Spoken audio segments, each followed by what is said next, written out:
Hi there everyone, Leanne here. So today I'm here to answer a wedding question that was submitted to me by my beautiful bride, Tracy, who will be getting married next June. So Tracy was curious about how first looks work and how I feel about them from a photographer's perspective. So from the way that I work things, I never want to force you into doing anything that you don't want to do, especially whenever it comes to first looks, because some people are so particular about not seeing each other until it's that walking down the aisle moment. So we should work out how it's going to fit within your wedding. But for a first look, basically what happens is I have the bridal party go away because no one wants like an audience for your first look necessarily, especially if we're trying to make it something that really is intimate for the two of you. So bridal party out of here. And then what we do is I set up the groom directly in front of me and I step back with a long lens so that I'm not like right up like in your face whenever the first look is going on. So I set up the groom and then I have the bride come in from the back, and the bride will walk down, tap him on the shoulder, he'll turn around, see her for the first time, and they'll just be able to enjoy the moment together, hugs and kisses, like you look amazing, all that kind of stuff. All the while I'm photographing and getting all of those reactions to it. Immediately after that, what we do is we try to get all of the portraits done before the ceremony even starts. So we can do formal portraits if we need to, if the families are all around. We can do all of the portraits of the bridal party, and we can do all of the portraits of the bride and groom beforehand. And what that does is that frees us up time directly after the ceremony to not have to worry about some of those things.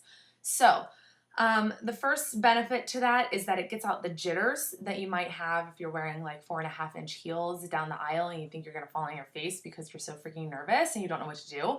So let's do a first look and we'll get out the jitters and we'll like shake it out. Good, we're good to go. Down the aisle we go. So it's good to get out the jitters. It's also really good, especially here in Pittsburgh, when it starts to get dark early in the fall and winter times, especially. Some of my weddings at that time, it gets dark around like 4:30 or 5 o'clock, which can be cutting it pretty close to when the ceremony and reception times end and start. So if we do the first look, we have daylight hours. It's easier to work with.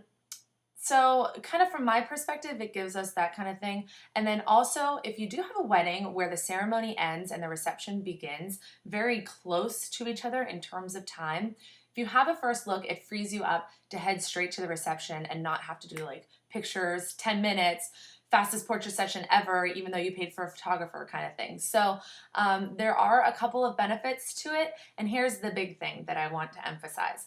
All of my clients that have done first looks, we get all of the photos done beforehand. They do see each other before they walk down the aisle.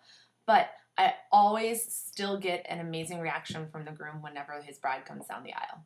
It's almost like he forgot about the fact that he just saw her 10 minutes ago anyway. So if that's something that you're concerned about, that might be something to think about as well. So I really do love first looks, but we will kind of try to work out however your timeline goes. But if you want to really avoid darkness, if it's later in the year wedding, if you want to get out the jitters, and if your timeline and the schedule isn't allowing for a whole lot of photography time, then it's a really good way to go and it's a really good option to think of. So I hope that answers your question, Tracy.